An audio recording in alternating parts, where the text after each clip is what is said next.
ચલો વિદ્યાર્થીઓ મિત્રો, ગુડ મોર્નિંગ. પ્રકરણ 2 ફિઝિક્સની અંદર આપણે હવે છેલ્લા ટોપિક ઉપર ધ્યાન આપવાનું છે. પ્રકરણ 2 મિત્ર, હવે આપણે છેલ્લો ટોપિક છે મિત્ર. ચલો એ ટોપિક સમજતા પહેલાં મિત્ર આપણે કેપેસિટરની ચર્ચા કરીએ છીએ.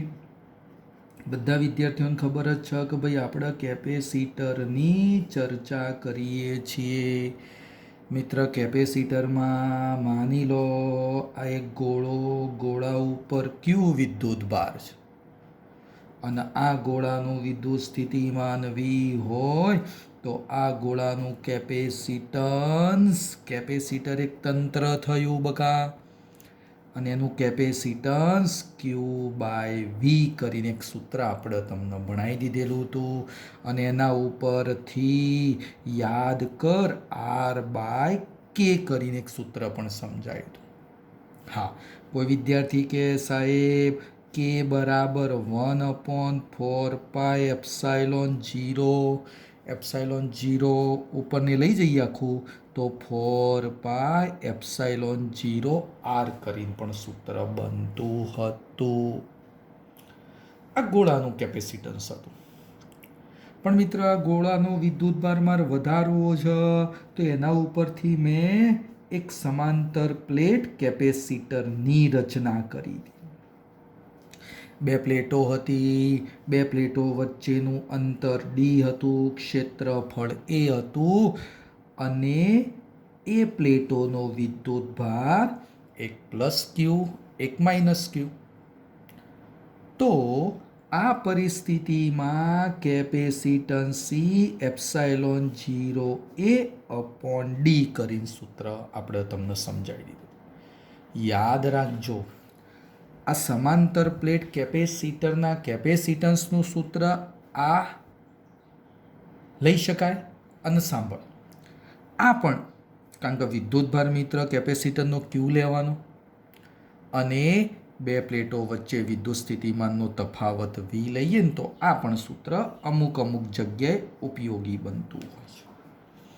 એટલે અત્યારે તમારે કેપેસિટન્સના બે સૂત્રો ખાસ યાદ રાખવાના: C બરાબર Q/V બકા અને C બરાબર ε0A/D. હા, હવે મિત્ર, મેં તમને ગઈકાલે કેપેસિટરનું એક શ્રેણી જોડાણ સમજાવ્યું હતું અને એક સમાંતર જોડાણ સમજાવ્યું હતું. યાદ કર, શ્રેણી જોડાણમાં કુલ કેપેસિટન્સ યાદ છે? શ્રેણી જોડાણ એટલે બધા કેપેસિટર આવી રીતે બકા લાઈનમાં આ રીતે, અને આના કુલ કેપેસિટન્સનું સૂત્ર 1/C = 1/C1, 1/C2, 1/C3 જેવું બનતું હતું. જ્યારે સમાંતરમાં જંક્શન બને, એક કેપેસિટર, બીજું કેપેસિટર, માની લો એક ત્રીજું કેપેસિટર, અને આની અંદર કુલ કેપેસિટન્સ એટલે દરેક કેપેસિટરના કેપેસિટન્સનો સરવાળો. આ C1 છે, આ C2 છે, આ C3 છે, તો કુલ કેપેસિટન્સ આટલું બને. અને આમાં મિત્ર C1, આ C2, આ C3 હોય તો કુલ કેપેસિટન્સ આ રીતે. યાદ હોય ને તો શ્રેણીમાં કુલ કેપેસિટન્સ નાનામાં નાના મૂલ્ય કરતાં નાનું અને આમાં મોટામાં મૂલ્ય કરતાં મોટું. આની અંદર CS = C/N આવે. આનો મતલબ શું? N કેપેસિટરનું શ્રેણી જોડાણ કરે, બધા કેપેસિટન્સનું મૂલ્ય C. બધા કેપેસિટન્સ IC એવા કેટલા N વખત, તો કુલ કેપેસિટન્સ કેટલું બની જાય? C/N. અને એવી રીતે આમાં જોઈએ ને તો NC બને.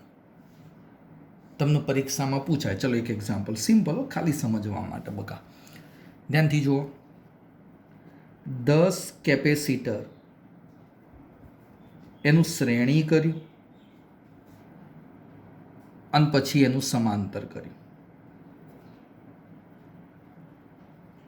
10 કેપેસિટર, એમનું શ્રેણી કર્યું, પછી સમાંતર કર્યું, તો મળતા કેપેસિટન્સનો ગુણોત્તર, ફરીથી બોલું, શ્રેણી કરો એટલે CS, સમાંતર કરો એટલે CP, તો મારે શબ્દ લેવાનું ગુણોત્તર એટલે CS ભાગ્યા CP. જોજે મિત્ર, આ બધા નામ CS ભાગ્યા CP. બકા CS એટલે શું હતું જોજે, C/N, અને CP એટલે કેટલું હતું, NC. જોજો બકા, C/N અને અહીંયા NC. શું થાય, આ C ઉડી જશે એટલે 1/n નીચે આવે, શું થઈ ગયું, n². તો ગુણોત્તર કેટલો ખબરજે, આ કેપેસિટર કેટલા હતા, તો જો મિત્ર રકમમાં કીધેલું છે 10 કેપેસિટર હતા, તો આ એનની જગ્યાએ મારે કેટલા લખવાના, 10. એમનું પહેલાં શ્રેણી કર્યું એટલે CS મળ્યો, એનું સમાંતર કર્યું એટલે CP મળ્યો, બંનેનો ગુણોત્તર લખી દીધો એટલે 1/10² અને 1/10² એટલે 1/100 જવાબ મિત્ર મને મળે. આવી રીતે પરીક્ષામાં મિત્ર શ્રેણી સમાંતરના સૂત્રો થોડા યાદ રાખવાના થશે. ઓકે, ચલો ભાઈ, હવે આગળ આજનો એક ટોપિક IMP ટોપિક હો ભાઈ. હા, IMP ટોપિક છે કેપેસિટરની બે પ્લેટો વચ્ચે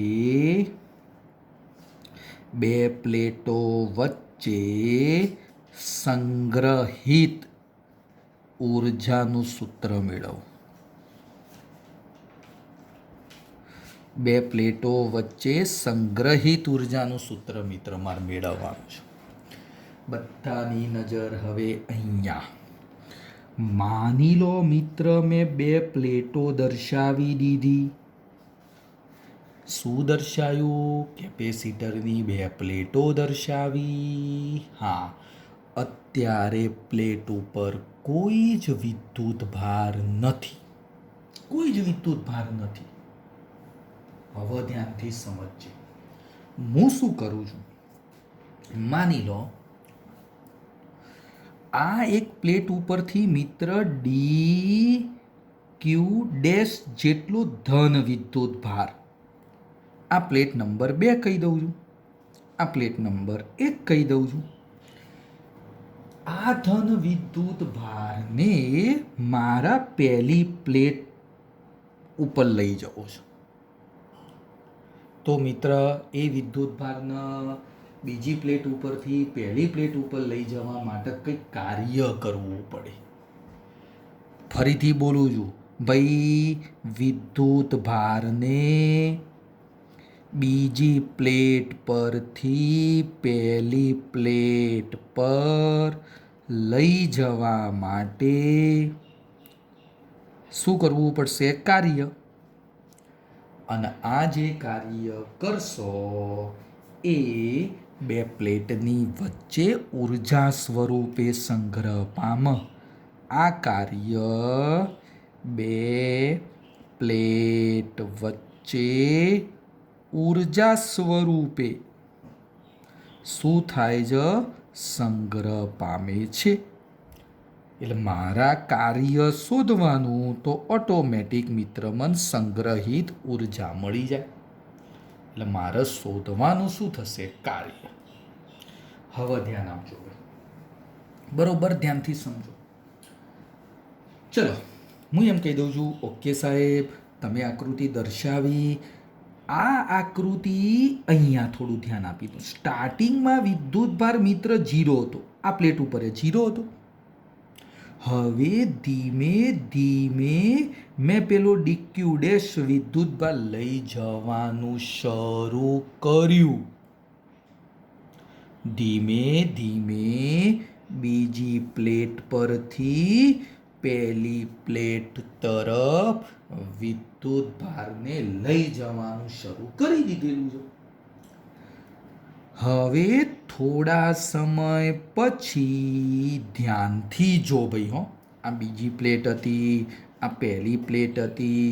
ધ્યાનથી જો બકા, આ ધન વિદ્યુત ભાર જો આ બાજુ જાય તો આ પ્લેટ ઉપર આ ધન આવે, અને જો ધન આવે તો આ પ્લેટ ધન બને, અને આ પ્લેટ ઉપરથી ધન વિદ્યુત ભાર દૂર થાય છે. ધન વિદ્યુત ભાર દૂર થાય ને તો આ પ્લેટ ઋણ બનશે. ધીમે ધીમે ડીક્યુ વિદ્યુત ભાર ખસેડીને આ બાદ લાવ્યો, ફરીથી થોડો ડીક્યુ આ બાદ લાવ્યો, ફરીથી થોડો ડીક્યુ આ બાદ લાવ્યો. આ પ્લેટ ધન બનતી ગઈ, આ પ્લેટ ઋણ બનતી ગઈ. થોડા સમય પછી ધારી લઉં આ પ્લેટ ઉપર ઋણ ખરો, ઋણ વિદ્યુત ભાર ખરો, પણ કેટલો તો હું કહી દઉં માઇનસ ક્યુ ડેશ જેટલો ઋણ વિદ્યુત ભાર, અને આ પ્લેટ ઉપર પ્લસ ક્યુ ડેશ જેટલો વિદ્યુત ભાર મિત્ર મને મળ્યો. ફરીથી પહેલાં હતો કેટલો 0, ડીક્યુ ડીક્યુ ડીક્યુ એટલે ડીક્યુ ડેશ આવવાનું શરૂ થયું. આ કેવો બન્યો ઋણ, આ કેવો બન્યો. થોડા સમય પછી બીજી પ્લેટ ઉપર માઇનસ ક્યુ ડેશ બન્યો, પહેલી પ્લેટ ઉપર પ્લસ ક્યુ ડેશ બન્યો. તો હવે ચાલ મિત્ર હું ધ્યાનથી સમજ લખું છું.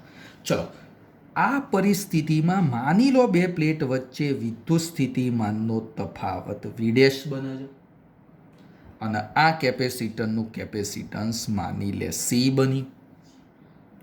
તો ચલો મિત્ર, ક્યુ ડેશ વિદ્યુત ભાર માટે કોઈક તબક્કે પહેલાં હું લખી દઉં, કોઈ તબક્કે પહેલી પ્લેટ પર પ્લસ ક્યુ ડેશ અને બીજી પ્લેટ ઉપર માઇનસ ક્યુ ડેશ વિદ્યુત ભાર આવ્યો.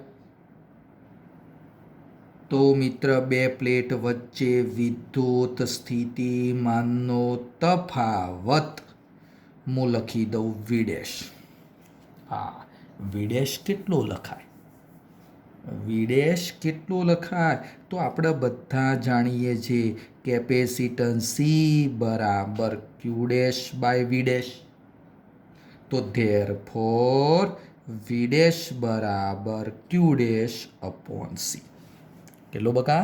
V ડેશ બરાબર ક્યુ ડેશ અપોન C મિત્ર મન મળી ગયો. હા, પણ મિત્ર મને કોઈ કહેશે આપણે અહીંયા કરતા હતા શું? જો આકૃતિ, અહીંયાથી પેલો કેટલો વિદ્યુત ભાર ડીક્યુ ડેશ વિદ્યુત ભારને બીજી પ્લેટ ઉપરથી પેલી પ્લેટ ઉપર લઈ જતા હતા. જો આકૃતિ એના એ જ છે. તો ચલો, ડીક્યુ ડેશ વિદ્યુત ભારને મિત્ર બીજી પ્લેટ પરથી પહેલી પ્લેટ તરફ લઈ જવા માટે કાર્ય શોધવું છે. ડીક્યુ ડેશ વિદ્યુત ભારને બીજી પ્લેટ પરથી પહેલી પ્લેટ પર લઈ જવા માટે કાર્ય. બકા યાદ હોય ને તો કાર્યનું સૂત્ર, કાર્ય બરાબર V ડોટ ક્યુ, પણ આપણા માટે ડીક્યુ ડેશ અને વિદ્યુત સ્થિતિમાન તો કયું હતું મિત્ર? V dash. યાદ કર મિત્ર, આપણે આવું ભણાયેલું V બરાબર W અપોન ક્યુ લખતા હતા. વિદ્યુત સ્થિતિમાન V બરાબર W અપોન ક્યુ. તો W બરાબર QV. તો જો મિત્ર આ મને કાર્ય મળી. જો મિત્ર આ આકૃતિ ધ્યાનથી જુઓ, બે પ્લેટ વચ્ચે વિદ્યુત સ્થિતિમાનનો તફાવત V ડેશ છે. ડીક્યુ જેટલો વિદ્યુત ભાર આપણે બીજી પ્લેટ ઉપરથી પહેલી પ્લેટ ઉપર લઈ જઈએ છીએ, તો કાર્ય is equal two V dash dot DQ. હા, પણ મિત્ર શું મારે ક્યુ ડેશ જેટલો વિદ્યુત ભાર પ્રસ્થાપિત કરવો છે? તો ના. આકૃતિ ત્રીજી હવે ધ્યાનથી જો, આમાંથી 0માંથી કેટલો લાયા? ક્યુ ડેશ. અને હવે આ રીતે આકૃતિ આપણી ફાઇનલ બની. આના ઉપર માઇનસ ક્યુ અને આના ઉપર પ્લસ ક્યુ મેળવવાનું છે. આપણે કોઈ ક્યુ ડેશ નહીં રાખવાનું. કેપેસિટન્સ C જ આપણે આ પરિસ્થિતિ છેલ્લી અંતિમ અંતિમ આ ક્યુ વિદ્યુત ભાર લાવવાનો છે. તો મિત્ર ધીમે ધીમે જો આકૃતિ ધ્યાનથી જો આ ડીક્યુ લાયા, ધીમે ધીમે ડીક્યુ લઈ ગયા, આમ ડીક્યુ લઈ ગયા તો વચ્ચે કંઈક ક્યુ ડેશ જેટલો મને વિદ્યુત ભાર મળ્યો. હજી ડીક્યુ લઈ જવાનો તો છેલ્લા આ બાજુ કેટલો મળી ગયો? માઇનસ ક્યુ. આ બાજુ મિત્ર મને મળી ગયું.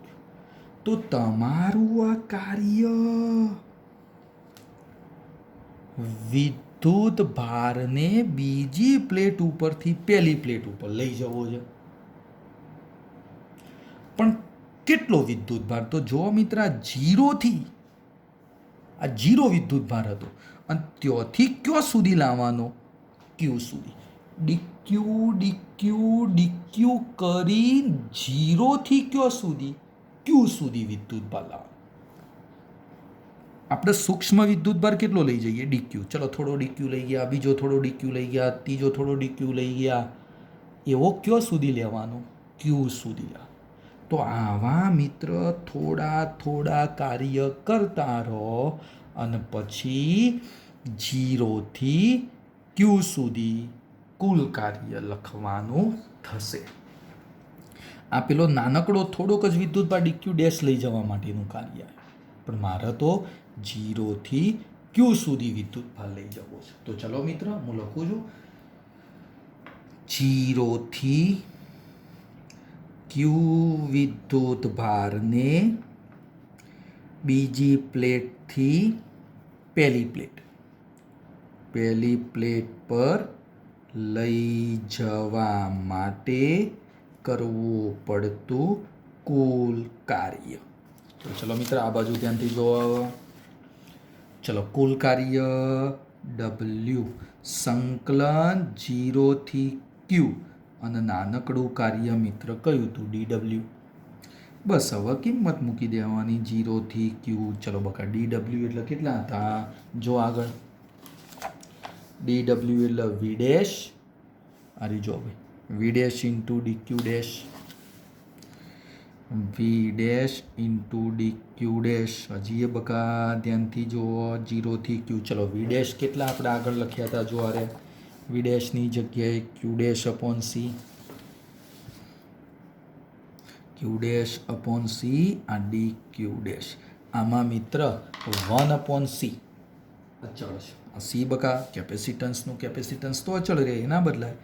તો 1/c જીરોથી Q, Q dash D Q dash. હવે ધ્યાન આપી દો, આ ક્યુ ડેશનું સંકલનમાં ઘાત વધે, સંકલનની અંદર ઘાત વધે અને વધેલી ઘાત છેદમાં આવે.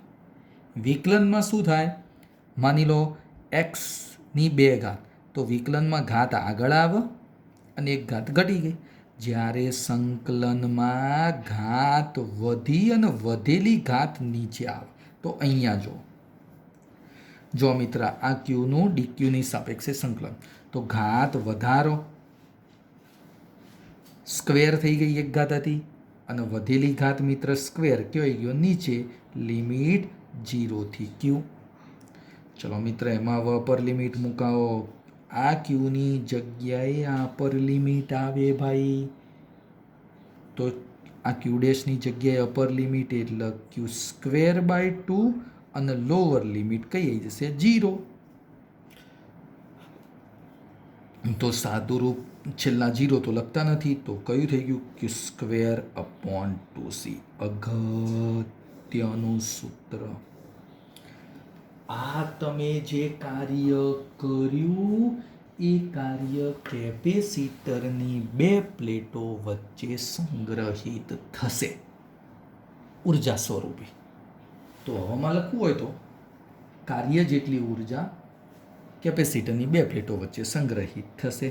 તો આ કાર્ય જેટલી ઉર્જા કેપેસિટરની 2 પ્લેટ વચ્ચે સંગ્રહિત થાય.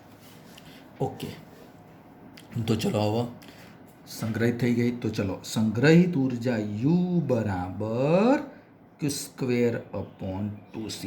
આ પણ સૂત્ર મિત્ર આપણા માટે ઉપયોગી. તો સ્ક્વેર અપોન 2c. હજી થોડું ધ્યાન આપી દે બધા. કોઈ વિદ્યાર્થી કે સાહેબ હું ક્યુ બરાબર સીવી લખું તો કઈ રીતે આવ્યું? કારણ કે સી બરાબર શું આવ્યું?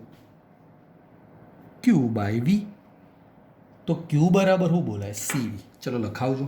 આની અંદર સીવી લખો તો C square V square by 2c માં એક સી જતો રહ્યો તો શું બની જશે? 1/2. અરે 1/2 આ સી અને આ વી સ્ક્વેર એટલે 1/2 સીવી સ્ક્વેર બનશે.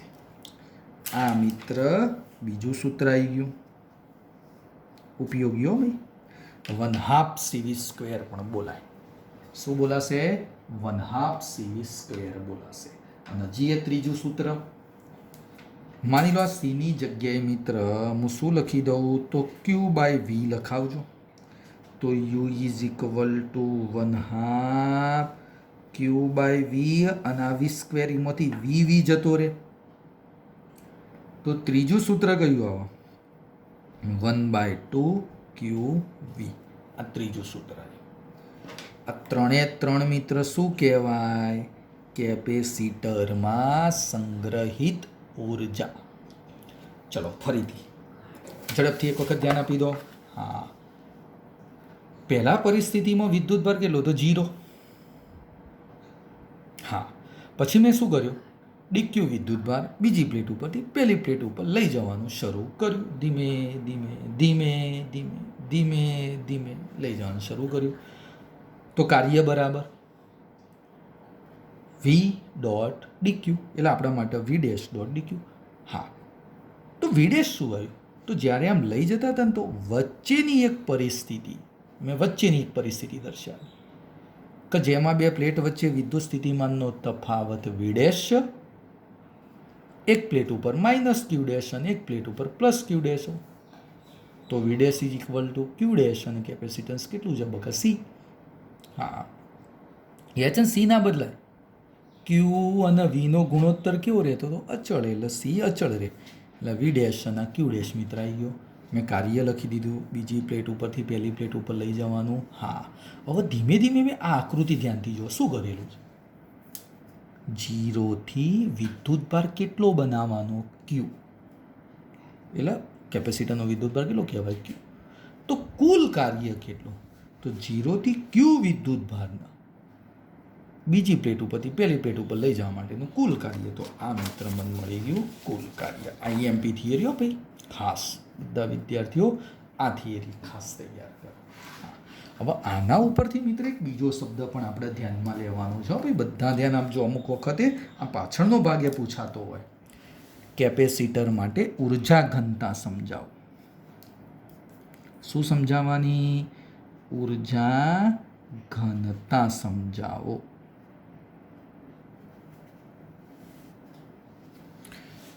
ચલો ભાઈ, કેપેસિટરની ઉર્જા ઘનતા ધ્યાનથી જોઈ લો. હા, પેલા ઉર્જા ઘનતાની વ્યાખ્યા. ભાઈ ઉર્જા ઘનતા એટલે શું? ઉર્જા ઘનતા એટલે એની એકદમ ટૂંકી અને ટચ વ્યાખ્યા. એકમ કદમાં સંગ્રહિત ઉર્જા. હવે મિત્ર આ ઉર્જા જે મનાઈ એક ઉર્જા કઈ? તો હા, પણ આ કેપેસિટરની બે પ્લેટો વચ્ચે આ બધી વચ્ચેની અંદરના ભાગમાં બધી મળતી ઉર્જા, આ બધી કેપેસિટરની બે પ્લેટો વચ્ચેની અંદરના ભાગમાં મળતી બધી ઉર્જા એટલે કઈ? કે સ્ક્વેર અપોન 2c અથવા તો 1/2 સીવી સ્ક્વેર, ગમે તે બોલી શકો. પણ મારે આ બે પ્લેટ વચ્ચે માની લે આટલો ભાગ એકમ કદ કહી દઉં. આટલું એકમ કદ, આટલો ભાગ. આ એકમ કદની અંદર કેટલી ઉર્જા મારે એ શોધવી. એકમ કદની અંદર જે સંગ્રહિત ઉર્જા હોય ને એને શું કહેવાશે? ઉર્જા ઘનતા કહેવાશે. હા, ચલો માની લો આ બે પ્લેટ વચ્ચેનું અંતર બકા ડી છે. આ પ્લેટનું ક્ષેત્રફળ એ છે. એ તો આપણે બધા જાણીએ જ છીએ. કેપેસિટર છે તો કેપેસિટરનું કેપેસિટન્સ સી બરાબર એપ્સાઇલોન 0 એ અપોન ડી. આ આપણે જાણીએ છીએ. ઉર્જા ઘનતા એનું સૂત્ર લખવું હોય ને તો ઉર્જા ઘનતા રો બરાબર રો કહેવાય. ઉર્જા ઘનતા મિત્ર રો. એકમ કદ એટલે કદ નીચે અને ઉપરના ભાગમાં આવે ઉર્જા, એટલે ઉર્જા યુ કદ વી. ઉર્જા યુ કદ વી. હા, હવે ચલો લખાવો ઉર્જા ઘનતા. બકા યુ બરાબર શું લખાય? તો ચલો ઉર્જા આ રહી જો યુ બરાબર મારે 1/2 CV² લખવી છે. ચલો કુલ કેટલી ઉર્જા હતી આખા ભાગમાં? તો 1/2 CV². આ કદ છો ભાઈ, આ કદ છે, જો કદ છે. અને કદ બરાબર ક્ષેત્રફળ ગુણ્યા લંબાઈ. કદ બરાબર લખવું હોય તો બકા શું બોલાય? ક્ષેત્રફળ ગુણ્યા લંબાઈ. હવે ચલો આ સી જુઓ ભાઈ, આ રહ્યો જુઓ. આ સીનું પદ આની અંદર એડ કરીએ તો શું બનશે બકા? ચલો 1/2 સીની જગ્યાએ એપ્સાઇલોન 0 એ અપોન ડી. હવે વધ્યું કયું? V² અને નીચે આવ્યું એડી. એમાંથી આ એ એક ઢસ ઢસ, એ શું થઈ ગયો? ઢસ ઢસ. હા, તો હવે શું વધ્યું? જોજો એપ્સાઇલોન 0 V², આ નીચે 2 અને આ D². આ ડી શું બની ગયું બકા? D². હા, હવે યાદ હોય ને તો આપણે એક આવું સૂત્ર ભણાયેલું છે, V બરાબર ઈડી. V બરાબર કીડી નહીં, ઈડી. ઈડી આવું આપણે સૂત્ર ભણાવ્યું તો અહીંયા આર એ લખતા હતા. તો ઈ બરાબર શું લખાય? V upon D. તો સ્ક્વેર કરીએ તો હા, તો જુઓ ભાઈ આ સૂત્ર જુઓ અને અહીંયા જુઓ, આ જુઓ V² upon D² is equal two શું બની જશે? E². તો અગત્યની એક બાબત રો એપ્સાઇલોન 0/2 અને આની જગ્યાએ શું આવી જશે? E². એની જગ્યાએ શું આવી જશે? E². આને વ્યવસ્થિત બોલવું હોય ને તો એપ્સાઇલોન 0 E²/2. આ મિત્ર મને મળી ગયું કયું સૂત્ર? ઉર્જા ઘનતા. હા, અમુક વખતે મિત્ર ઉર્જા ઘનતા જે ખરી ને જો દેખાય એનું એકમ પૂછાય. તો ઉર્જા ઘનતાનો એકમ અલે સિમ્પલ શું બોલું? ઉર્જા ઘનતા એટલે ઉર્જા જૂલ અને કદ એટલે મીટર ઘન. શું થઈ ગયું? જૂલ અપોન મીટર ઘન. આ ઉર્જા ઘનતાનો એકમ. એટલે આ યાદ રાખજો મિત્ર. આવી ચુંબકીય ઉર્જા ઘનતા આવે. આ જુઓ મિત્ર, આ ઉર્જા ઘનતા શામાં સંગ્રહિત થઈ? તો આ પ્લેટ +Q હતી, આ પ્લેટ -Q છે અને પ્લસથી માઇનસ તરફ શું આવે? વિદ્યુત ક્ષેત્ર. તો આ તમારી જે ઉર્જા ઘનતા થઈ ને એ વિદ્યુત ક્ષેત્ર માટેની થઈ. આવું આગળ પણ ભણવાના આવશે, પણ એ ઉર્જા ઘનતા શાના માટે આવશે? કહું ચુંબકીય માટે આગળ આવશે. એટલે મિત્ર આ એક નાનકડો ટોપિક હતો ઉર્જા ઘનતા વિદ્યુત ક્ષેત્ર માટે. તો આ રીતે સમજી શકાય. જો બકા વિદ્યુત ક્ષેત્ર EI એટલે એપ્સાઇલોન 0 E²/2. બરોબર, ધ્યાનથી જોઈ લો. હા, ચલો મિત્ર હવે આપણે આગળ થોડી ચર્ચા કરીએ. તો મિત્ર એક સિમ્પલ દાખલો સમજાવી દો. ચલો હેડો બધાની નજર હવે અહીંયા એક દાખલો મિત્ર સમજાવું છું. ઉદાહરણ નંબર 10 છે. ચલો ભાઈ ધ્યાનથી જોજો. ઉદાહરણ નંબર 10. ચલો ભાઈ બધાની નજર અહીંયા ઉદાહરણ નંબર 10માં શું કીધેલું છે? હા ભાઈ હા, ઉર્જાની જ કંઈક વાત કીધેલી છે. ચલો ઉદાહરણ નંબર 10ની અંદર થોડું ધ્યાન આપશો ને તો કંઈક આવું કીધેલું છે. મિત્ર 900 પિકો ફેરાડેનું એક કેપેસિટર 100 વોલ્ટની બેટરી વડે આપણે વિદ્યુત ભારિત કર્યું, ચાર્જ કર્યું કહેવાય. જોજો ભાઈ, કેપેસિટન્સ સી કેટલું આપેલું છે? 900 પિકો ફેરાડે. અને એને કેટલા વોલ્ટની બેટરી વડે? 100 વોલ્ટેજની બેટરી વડે વિદ્યુત ભારિત કરેલું છે. એટલે આ વિદ્યુત ભારિત એટલે એનું શું કહેવાય? ચાર્જિંગ કરેલું છે. હવે એવું કીધેલું છે કે આ કેપેસિટરની અંદર કેટલી ઉર્જા સંગ્રહિત થાય? પહેલો પ્રશ્ન, કેટલી ઉર્જા સંગ્રહિત બને? આ પહેલો પ્રશ્ન. ચલો મિત્ર, હવે બીજો પ્રશ્ન. બીજા પ્રશ્નમાં એવું કીધેલું છે, આ મિત્ર કેપેસિટરના હે ને આ બેટરી, આ વોલ્ટેજ એટલે બેટરીને દૂર કરી દીધી. આ કેપેસિટર સાથે જે બેટરી જોડી હતી એને દૂર કરી દીધી. અને બીજું, વિદ્યુત ભાર વિહીન બેટરી દૂર કરી સી બરાબર 900 પિકો ફેરાડે ધરાવતું વિદ્યુત ભાર વિહીન કેપેસિટર જોડતા. વિદ્યુત ભાર વિહીન એક કેપેસિટર જોડી દીધું. તો હવે તંત્રની ઉર્જા કેટલી? તો તંત્રની ઉર્જા કેટલી? હવે જોજો મિત્ર, હું તને સમજાવું. આપણને આ પ્રશ્ન કીધેલો છે. આવા પ્રશ્નો પરીક્ષામાં થોડા વધારે પૂછાય છે. ચલો, એકદમ સિમ્પલ છે મિત્ર, બધાને આવડી જાય એવું છે. ચલો ભાઈ, આ પેલું કેપેસિટર, હા, એના જોડે મેં આ બેટરીનો સિમ્બોલ મેં ગઈકાલે સમજાવી દીધો હતો. આ 20 વોલ્ટની બેટરી યાદ કરો અને કેપેસિટન્સ સી. તો ચલો, પહેલો મુદ્દો શું કીધું? કેટલી ઉર્જા અંદર હોય? મિત્ર, જ્યારે તમે આ બેટરી જોડો ને ત્યારે આ કેપેસિટર ચાર્જ થાય. અને ચાર્જ થાય ને એટલે માની લો એના અંદર ક્યુ વિદ્યુત ભાર આવે છે. એના અંદર મિત્ર કેટલો વિદ્યુત ભાર આવે? ક્યુ વિદ્યુત ભાર આવે. ચાર્જિંગ એટલે વિદ્યુત ભારિત કરવું, યાદ હોય તો પહેલા ચેપ્ટરમાં આપણે આવું સમજાયેલું. તો ચલો, પહેલો મુદ્દો આપણો આ લખી દઈએ. ઉર્જા યાદ કરો, યુ બરાબર 1/2 CV².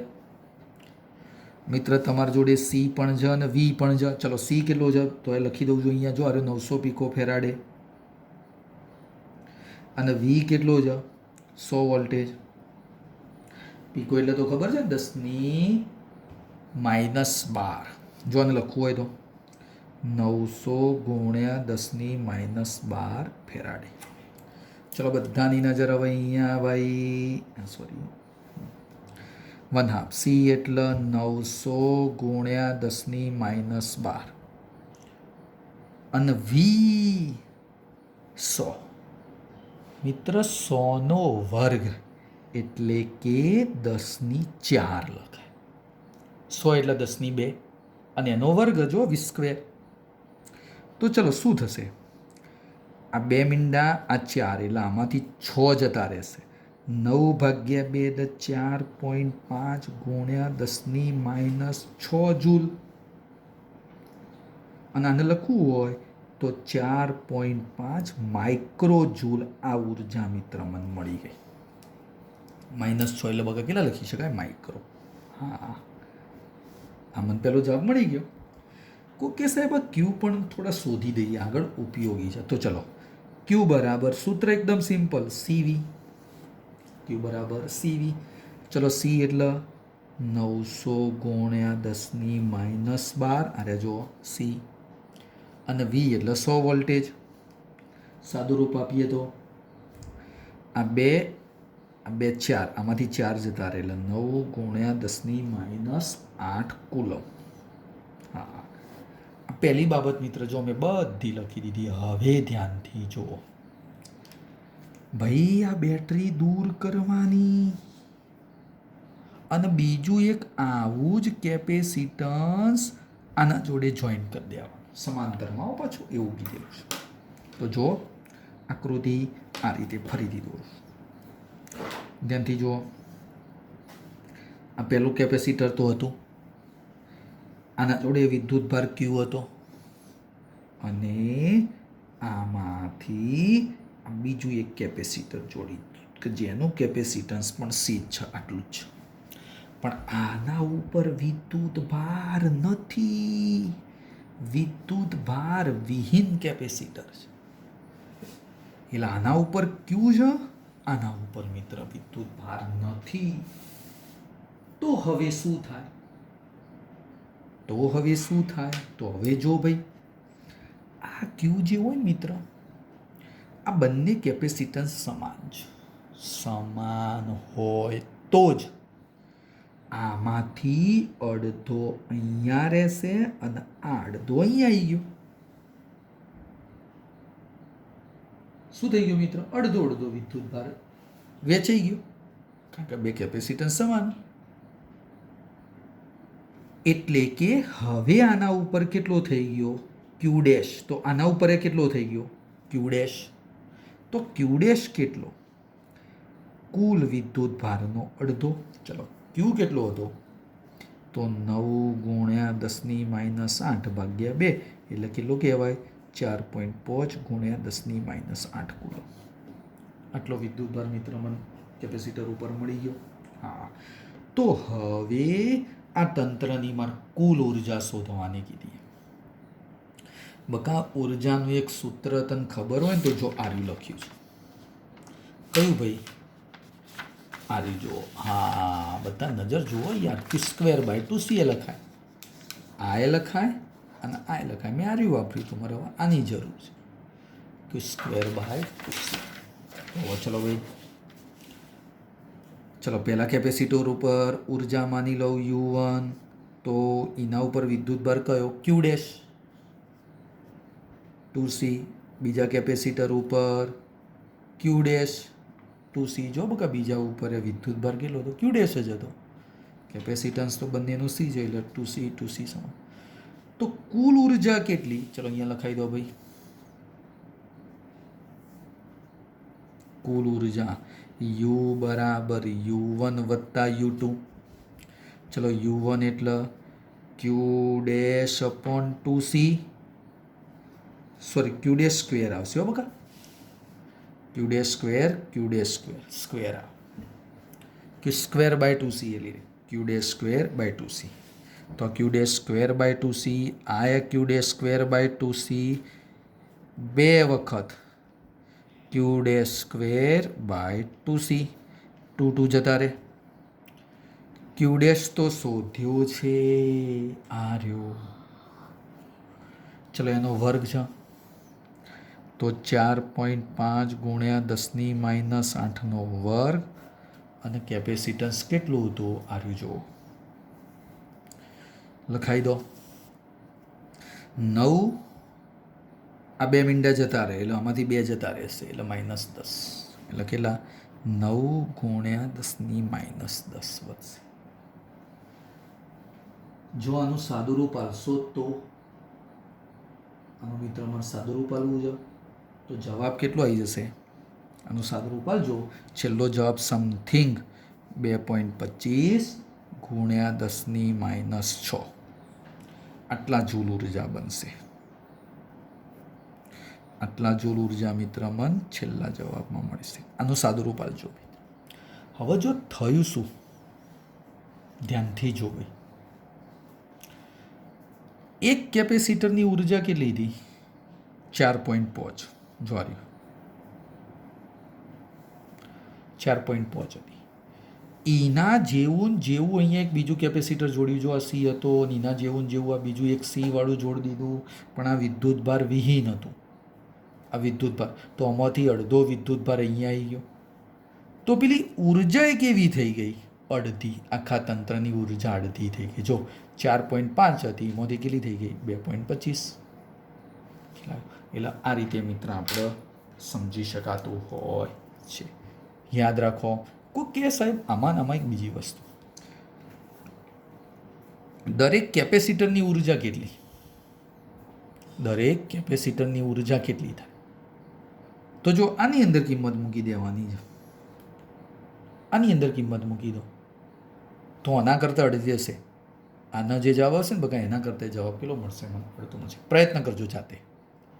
ખ્યાલ આવ્યો? તો આ તો મિત્ર ઉર્જાનો એક ટોપિક.